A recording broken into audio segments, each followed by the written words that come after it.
Assalamualaikum warahmatullahi wabarakatuh. Saya akan mempresentasikan hasil mini riset yang bertemakan sabar. Ini adalah nama anggota kelompok.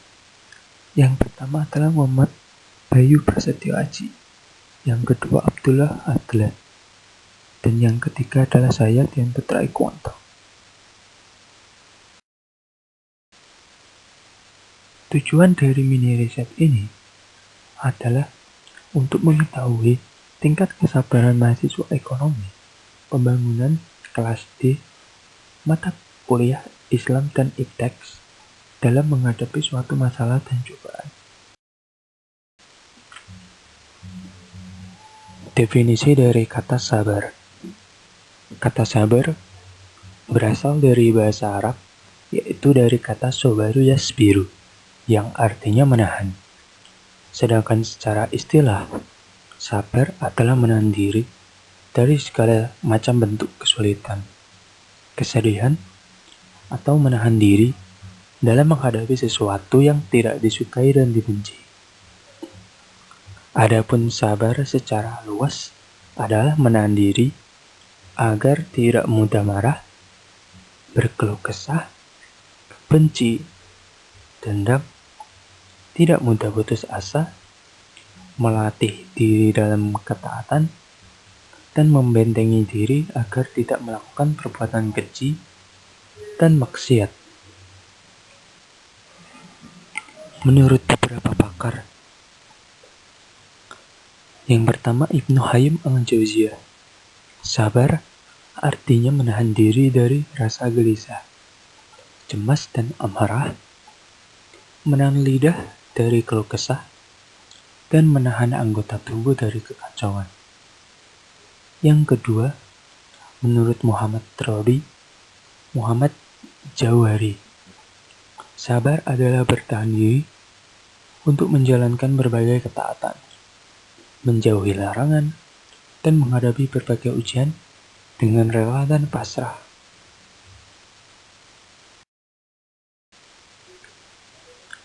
Kemudian, ini adalah indikator dari sabar.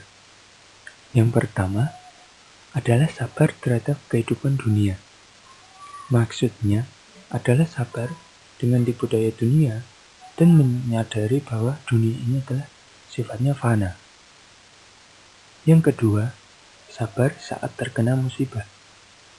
Maksudnya, apabila ditimpa ujian, manusia langsung tidak putus asa dan tidak menjadi lemah imannya. Yang ketiga, sabar dalam beribadah, yang maksudnya bersabar saat beribadah dan juga dalam menjauhi larangannya.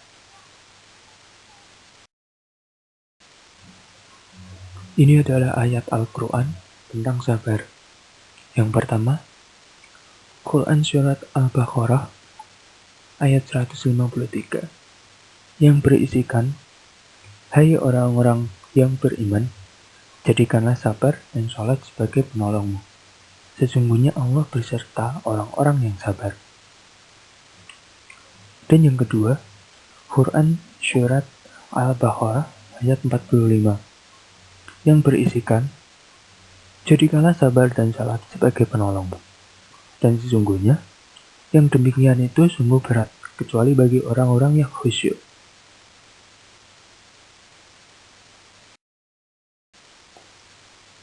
Hasil penelitian ditampilkan dalam tabel.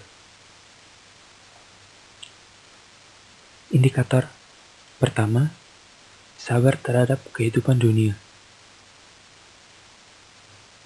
Saya sudah menghitung dan mendapatkan rata-rata yaitu 43,1 dalam hitungan persen.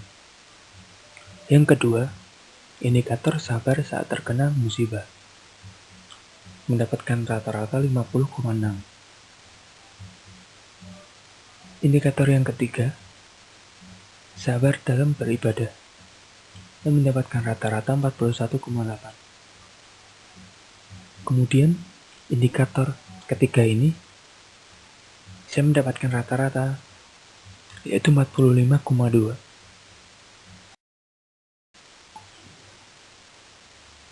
Ini adalah grafik hasil survei mahasiswa kelas D. Bisa dilihat, yang tertinggi adalah indikator sabar saat terkena musibah dengan jumlah 50,6. Sedangkan yang terendah yaitu indikator sabar dalam beribadah dengan total 41,8.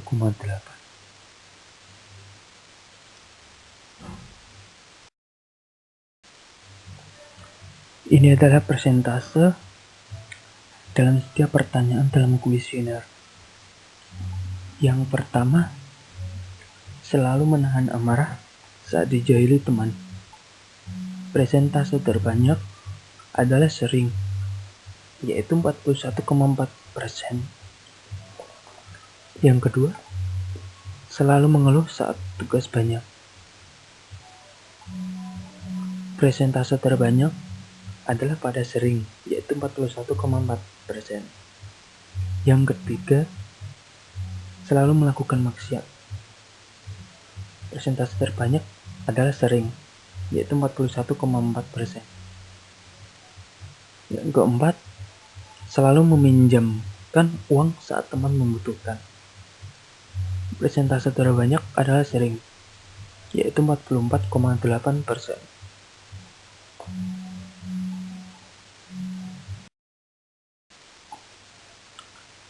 Pertanyaan kelima, yaitu selalu sabar saat sakit atau kecelakaan. Persentase terbanyak adalah selalu, 44,8%. Yang keenam, selalu menyalahkan orang lain saat terkena musibah. Persentase terbanyak adalah tidak pernah, yaitu 62,1%.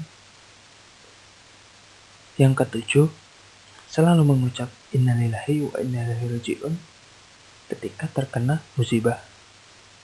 Persentase terbanyak adalah sering, yaitu 44,8%.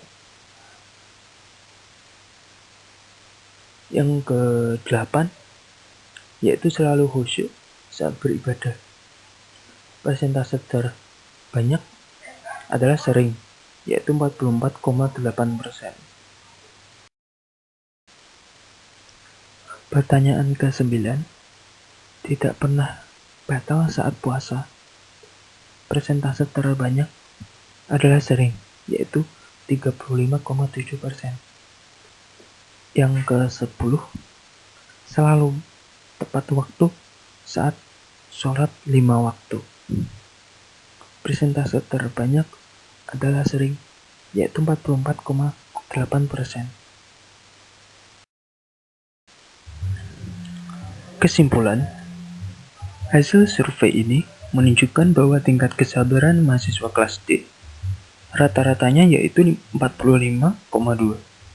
Dengan data tersebut tidak mencapai 50, maka kesabaran harus ditingkatkan lagi dalam pribadi masing-masing agar terhindar dari segala macam maksiat. Sebenarnya dalam sabar memiliki beberapa hikmah.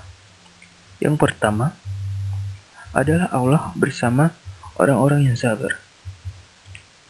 Yang kedua, mendapatkan pertolongan dari Allah. Ketiga, mendapatkan tempat tinggal di surga. Yang keempat, pahala tidak terbatas. Sekian presentasi dari kelompok 16. Wabillahi taufiq wal hidayah. Wassalamualaikum warahmatullahi wabarakatuh.